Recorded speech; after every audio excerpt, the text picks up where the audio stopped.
সম্মানিত শিক্ষার্থীরা, তোমাদের সবাইকে ধন্যবাদ। আমি মোহাম্মদ মাহমুদুর রশিদ, সহকারী শিক্ষক, ধর্মপুর আমলি বিশ্ববিদ্যালয়, তিনি সদর শ্রেণী।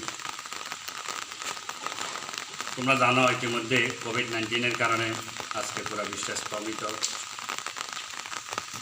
বিশ্বের শিল্প কারখানা, শিক্ষা প্রতিষ্ঠান, ব্যবসা বাণিজ্য আজকে সবগুলা আজকে অনেকটা বন্ধ এবং আমাদের দেশের শিক্ষা ব্যবস্থা গত 17 মাস থেকে অর্ধমেয়াদী কোভিড-19 কারণে বন্ধ রয়েছে।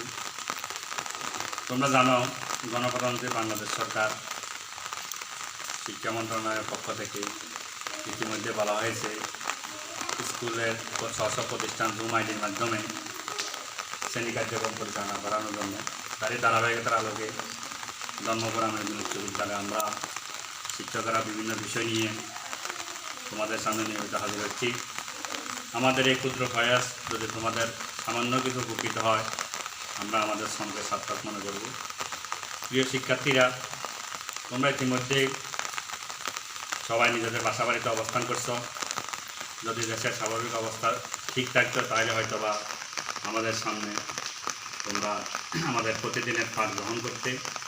তো যা হোক, আমরা পাঠগুলো প্রত্যেক সময় তোমাদেরকে অংশগ্রহণমূলক পদ্ধতি, প্রশ্ন উত্তরের মাধ্যমে এবং এককভাবে, যৌথভাবে, গ্রুপভাবে বক্তৃতার মাধ্যমে আমরা সম্পন্ন করে থাকি। তো শিখানো এই কার্যক্রমটা ছাত্র শিক্ষক উভয়ের উপস্থিতিতে হলেও বেশি ফলপ্রসূ হয়। যা হোক, আজকে জাতীয় সমস্যার কারণে, আজকে করোনা নামের এই ভয়াবহ দুর্যোগের কারণে তোমাদের সামনে আজকে আমরা একটা বক্তৃতা পদ্ধতিতে আজকে পাঠদানটা শুরু হবে। তোমরা যেখানে রয়েছে সবাই খাতা কলম নিয়ে তোমরা বসে যাও। আমি যে প্রয়োজনীয় কথাগুলো বলবো এটা তোমরা যতটুকু সম্ভব নোট করার জন্য চেষ্টা করবে। তো আমি আমার আজকে পাঠ শুরু করার পূর্বে স্মরণ করছি যারা কোভিড-19 কারণে আমাদের বাংলাদেশে মারা গিয়েছে, বিশ্বে মারা গিয়েছে, বিশেষ করে আমাদের ফেনীর সিভিল সার্জন সহ যারা মৃত্যুবরণ করেছে তাদের সবাই আত্মার মাগফিরাত কামনা করে আমি সংক্ষেপে আজকে 10ম শ্রেণী বাংলা প্রথমের উপর একটি পাঠ শুরু করছি। তো গত ক্লাসে আমি একটি পাঠ দিয়েছিলাম সাহিত্যের উপর, রীতির উপর। আজকে একটা পাঠ দিচ্ছি, তাও বাংলা প্রথমের উপর একটা গল্প উল্লেখযোগ্য। তোমরা দেখতে পাচ্ছ সবাই সুবা এটা লিখেছেন রবীন্দ্রনাথ ঠাকুর। তোমরা সবাই রবীন্দ্রনাথ ঠাকুরকে জানো এবং তিনি বিশ্বকবি। রবীন্দ্রনাথ ঠাকুর 1868 জন্ম, 1941 ওনার মৃত্যু। তো রবীন্দ্রনাথ বিশ্বকবি। রবীন্দ্রনাথ শুধু কবি নয়, উনি দার্শনিক, উনি সাহিত্যিক, উনি ভাষাবিদ, উনি পণ্ডিত, অর্থাৎ সাহিত্যের সকল শাখায় রবীন্দ্রনাথের বিচরণ রয়েছে। বংশ পরিচয় তোমরা সবাই জানো, উনি কলকাতায় জোড়াসাঁকোর বিখ্যাত ঠাকুর পরিবারে জন্মগ্রহণ করেন। এরপর শিক্ষা জীবন উনি বিভিন্ন জায়গায় লেখাপড়া করেছেন। বিশেষ করে ছাত্র অবস্থায় উনি বেঙ্গল একাডেমি, নর্মাল স্কুল, ওরিয়েন্টারি সেমিনার বিভিন্ন জায়গায় উনি লেখাপড়া করেছেন এবং 17 বছর বয়সে ব্যারিস্টারি করার জন্য উনি ইংল্যান্ডে গিয়েছিলেন, কিন্তু উনি ব্যারিস্টারি সম্পন্ন করতে পারেন না। উনি দেশে ফিরে এসেছেন।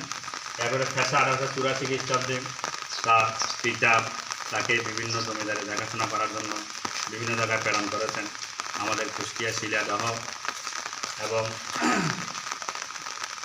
ঝিনাইদহের শাহজাদপুর সহ দীর্ঘ সময় উনি ওখানে অবস্থান করেছেন।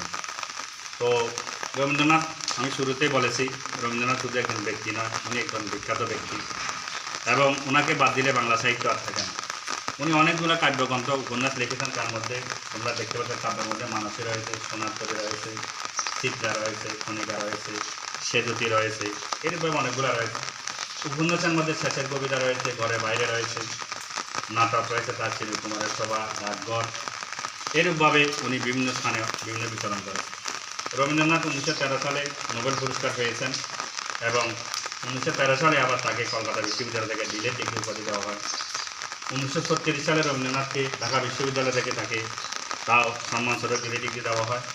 1946 সালে তাকে অক্সফোর্ড ইউনিভার্সিটি থেকে তাকে ডিলেট ডিগ্রি দেওয়া হয়। প্রিয় শিক্ষার্থীরা, তোমরা জানো রবীন্দ্রনাথ 1913 সালে যখন নোবেল পেয়েছেন, যে এশিয়াদের মাঝে সর্বপ্রথম নোবেল পেয়েছেন রবীন্দ্রনাথ। রবীন্দ্রনাথ একমাত্র ব্যক্তি যিনি সাহিত্যে সর্বপ্রথম নোবেল পেয়েছেন। এই জন্য রবীন্দ্রনাথ যখন ইউরোপের বিভিন্ন অনুষ্ঠানগুলোতে বক্তব্য দিতেন, তার বক্তব্য শোনার জন্য উপচে পড়া ভিড় ছিল জনগণের, যে তার বক্তৃতাটা শোনার জন্য কোন বাঙালি কে তাকে আমরা দেখি। তোমরা এটাও জানো, রবীন্দ্রনাথ যদি নোবেল না হতেন তাহলে আজকে বাংলাদেশ বিশ্বের যে চতুর্থতম ভাষা অফিসিয়াল এবং জাতীয় সঙ্গের যে একটা অন্যতম ভাষা বাংলা, এটা হয়তো বা সৃষ্টি হতো না। রবীন্দ্রনাথ যদি নোবেল না হতেন তাহলে হয়তো বা 1952 সালে ভাষা আন্দোলন সৃষ্টি হতো না। রবীন্দ্রনাথ যদি নোবেল না হতেন হয়তো বা তাহলে জাতির পিতা বঙ্গবন্ধু শেখ মুজিবুর রহমান 1974 সালে জাতীয় সঙ্গের সাধারণ পরিষদে যে বাংলায় ভাষণ দিয়েছেন তাও হয়তো বা সম্ভব হতো না। তো এই জন্য রবীন্দ্রনাথের কারণে বাংলা ভাষার শ্রীবৃদ্ধি করেছে, রবীন্দ্রনাথের কারণে বাংলা ভাষা আন্তর্জাতিক অঙ্গনে বাংলা ভাষার মর্যাদা বেড়েছে, রবীন্দ্রনাথের কারণে বাংলা আজকে বিশ্বের মধ্যে একটা উল্লেখযোগ্য এবং পূর্ণাঙ্গ ভাষা হিসেবে মর্যাদা পেয়েছে। তো যা হোক, রবীন্দ্রনাথের সৃষ্টিকর্ম বিশ্বের সকল মানুষের জন্য।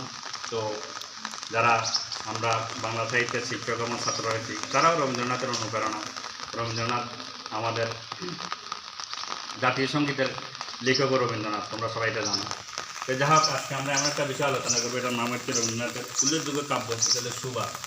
তো আমরা জানি কোনো কবি, কোনো সাহিত্যে যখন কোনো কবিতা উপন্যাস লেখার ক্ষেত্রে সর্বপ্রথম তার কবি মানব, তার চিন্তা চেতনাটা ওখানে জাগ্রত হয়।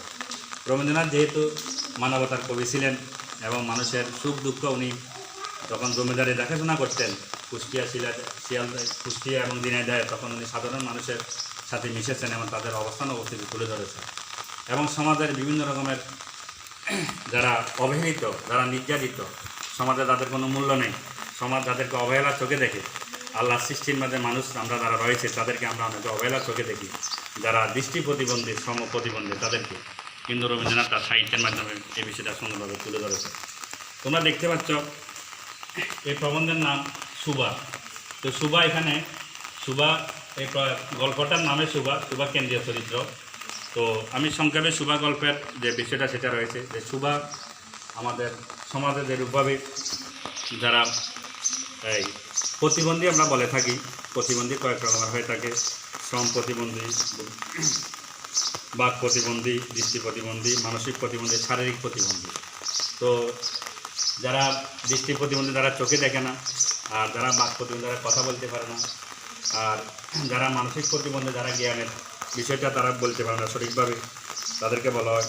আর যারা শারীরিক প্রতিবন্ধী এর অর্থ হচ্ছে যারা বিভিন্নভাবে তাদের শরীরের কোনো অঙ্গ নেই, কোনো অঙ্গ ছোট বড় এইভাবে। তো সুভা তো দুভাবে একজন ব্যক্তি এই গল্পের কেন্দ্রীয় চরিত্র। সুভা বাক প্রতিবন্ধী, সুভা আমাদের জায়গায় সমাজে আধুনিক বাংলায় বোবা বলে থাকি। তো সুভা এই গল্পের কেন্দ্রীয় চরিত্র। সুভা কথা বলতে পারেন না। সুভাকে নিয়ে মূলত এই কবিতাটার গল্পটার মাঝে রবীন্দ্রনাথ তুলে ধরতে চেয়েছেন যে যারা সমাজে বাক প্রতিবন্ধী, দৃষ্টি প্রতিবন্ধী, মানসিক প্রতিবন্ধী, তারাও সমাজের একটা অংশ, তারাও আমাদের মতো মানুষ, তাদেরও বেঁচে থাকার অধিকার রয়েছে, তারাও মানুষের মাঝে চলাফেরা করার অধিকার রয়েছে, তারা অন্যান্য মানুষ যেভাবে কাজকর্ম করে ওই সকল কাজকর্ম করার তাদেরও কি অধিকার রয়েছে। রবীন্দ্রনাথ এই সুভা গল্পের মাধ্যমে সুভার চরিত্র দিয়েই মানুষের সমাজের প্রতিবন্ধীদের একটা অবস্থান তুলে ধরার চেষ্টা করেছে। সম্মানিত শিক্ষার্থীরা, তোমরা নিশ্চয়ই দেখতে পাচ্ছ আমি এই সুভা গল্পের বেশ কয়েকটা চরিত্র, উল্লেখযোগ্য চরিত্রের নাম লিখেছি। সুভা, প্রতাপ, সর্বশী এবং পাঙ্গুলি, সুকেশী, সুহাসিনী, বাণীকণ্ঠ, ছাগল, বিড়াল, সুভার তিনগুণ, প্রতাপ বসাই দিয়েছিল। তো যা হোক, আমরা এই সুভা গল্পের মাঝে সুভা সবসময় নিজেকে ভাবার জন্য চেষ্টা করে। সুভা সমাজের অন্যান্য নদীর ধারে সবসময় বসে থাকেন। সুভার ছাগল, বিড়াল, তারপরে এই ধরনের বিভিন্ন পশু পাখি, এদের সাথে সুভার খুব সংকতা রয়েছে, এদের সাথে সুভার একটা আন্তরিকতা এবং ভালোবাসা রয়েছে। সুভার যে সর্বশী এবং গাঙ্গুলির দুই রকমের গাভীর নাম, এগুলোকে সুভা খুব ভালোবাসে, এদের সাথে সুভার একটা কি সখ্যতা গড়ে উঠেছিল।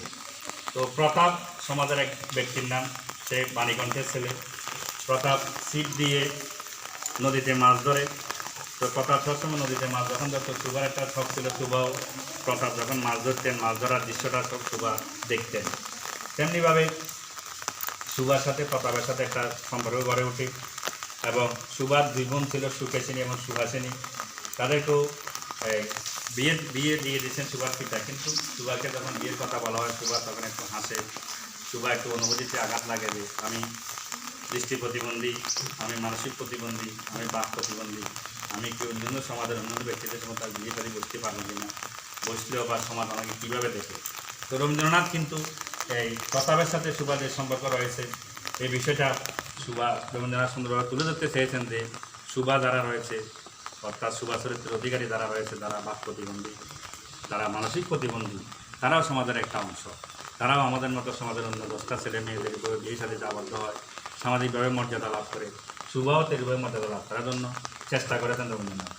তো আমরা এই গল্পটার মাঝে সুভাষ চরিত্রের মৌলিক যে বিষয়গুলা, যে গোসাইদের ছেলে প্রতাপের সাথে সুভার বিয়ে, এবং বাণীকণ্ঠের ছেলে প্রতাপ, যখন সুভার বিয়ে হওয়ার কথা ছিল তখন সুভা সমাজের বিভিন্ন লোক বিভিন্নভাবে কথাবার্তা বলা শুরু করছে যে সুভার যখন বিয়ে হচ্ছিল না। তো এখানে একটা বিষয়, সুভার মা সুভাকে বলেছিলেন যে সুভা যেহেতু জন্মের পর থেকেই বাক প্রতিবন্ধীর জন্য সুভার আম্মা একটু ভিন্নভাবে দেখতেন, কিন্তু সুভার আব্বা বাণীকণ্ঠ সুভাকে খুব ভালোবাসতেন, আদর করতেন। তো আমাদের সমাজে একটা জিনিস রয়েছে, যারা এই জন্মগতভাবে ভিন্ন বিকলাঙ্গ হয়, প্রতিবন্ধী হিসেবে জন্মগ্রহণ করে, তাদেরকে সমাজ ভিন্নভাবে দেখে, অর্থাৎ তাদের অন্য 10টা মানুষের মতন বেঁচে ওঠা, সমাজে চলাফেরা করা, বিয়ে শাদী করা, বন্ধুবান্ধব, এরূপভাবে তাদেরকে ওইভাবে মর্যাদা দেওয়া হয় না।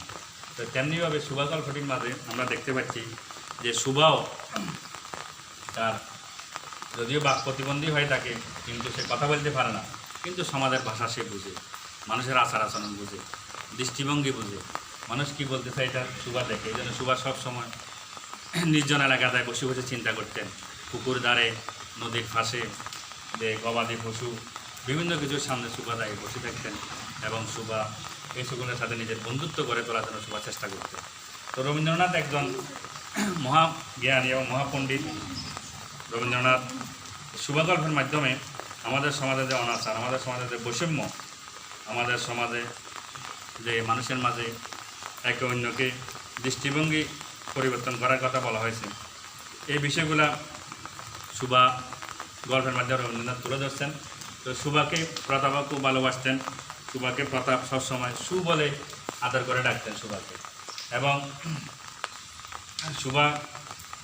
সুভা মনে মনে অনেক সময় নিজেকে বিভিন্ন রকমের কল্পনা করতো, কল্পনার যে জলকুমারী, নিজেকে আকাশে বেড়ানো, নিজেকে যে সমুদ্রের মাঝে নিজে মনে হচ্ছে বিচরণ করা, যে প্রকৃতির বিভিন্ন বিষয়ের সাথে মিতালি করা, এই বিষয়গুলো সুভার চরিত্রের মাঝে আমরা দেখতে পাই। তো রবীন্দ্রনাথ যেহেতু একজন মহাকবি, বিশ্বকবি ছিলেন, এবং রবীন্দ্রনাথ তার কবি মানুষের মাঝে নিম্ন শ্রেণীর মানুষের জীবনযাত্রাকে উনি তুলে ধরেছেন, সমাজের অবহেলিত ব্যক্তিদের গুরুত্ব মর্যাদা তুলে ধরেছেন, এবং সমাজের বিভিন্ন বাক প্রতিবন্ধী, প্রতিবন্ধী, মানসিক প্রতিবন্ধী ব্যক্তিদেরকেও রবীন্দ্রনাথ যে মানুষের মর্যাদা দিয়েছেন, যেটা আমরা সুভা গল্পের মাধ্যমে দেখতে পাই। প্রিয় শিক্ষার্থীরা, তোমাদের সামনে আমি সংক্ষেপে সুভা গল্পের মৌলিক বিষয়টা তোমাদের সামনে তুলে ধরলাম এবং রবীন্দ্রনাথের পরিচিতি দিলাম। তো তোমরা আগামীকাল সুভা গল্পের যে মৌলিক বিষয়গুলো রয়েছে সেই বিষয়গুলো তোমরা এটার উপর, সুভা গল্পের উপর তোমরা পড়িয়ে আসবে, এবং সুভা গল্পের একটা ফাট পরিচিতি রয়েছে, ফাট পরিচিতিটা তোমরা শিখে আসবে। এখান থেকে তোমরা নিজেরা তৈরি করবে, 20টা নৈর্ভিত্তিক প্রশ্ন তৈরি করবে। এগুলা তোমাদের বাড়ির দেওয়া হলো। আগামীকাল তোমরা 20টা নৈর্ভিত্তিক প্রশ্ন তৈরি করবে সুভা গল্পের, এবং সুভা গল্পের আমি যা পড়িয়েছি এতক্ষণ পর্যন্ত তোমাদের সামনে, তোমরা যদি মনোযোগ সহকারে শুনে থাকো তাহলে মৌলিক কথাগুলো এখানে চলে এসেছে। এটার উপর তোমরা যদি 2-1টি বিষয় যদি শিখতে পারো, তোমরা যদি 2-1টি কথা যদি বুঝতে পারো, এবং এর উপর তোমরা যদি এই অনুধাবন করতে পারো, তাহলে আমি আমার এই ক্ষুদ্র প্রয়াস এটা সার্থক মনে করব।